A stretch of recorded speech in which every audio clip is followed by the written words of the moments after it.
Guðrún annar í röð með skarleiknum í höllina, tilvinningin lítur náttúrulega að vera geggjuð. Bara ótrúlega góð.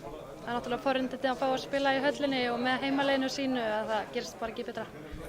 Nú er Njarðvík framundan, þeir hafa heldur betur verið að vinna úrvalsdeildarliðin í bikarkeppninni, þannig að þetta verður ekkert auðvelt verkefni. Alls ekki auðvelt og staðan í deildinni segir ekkert til getu þeirra. Þó þær hafa ekki unnið leik í deildinni að þá er með mjög gott lið og þetta verður bara hörkuleikur. Þessi leikur, sjáu þið fyrir ykkur að eigi góða möguleika að komast áfram?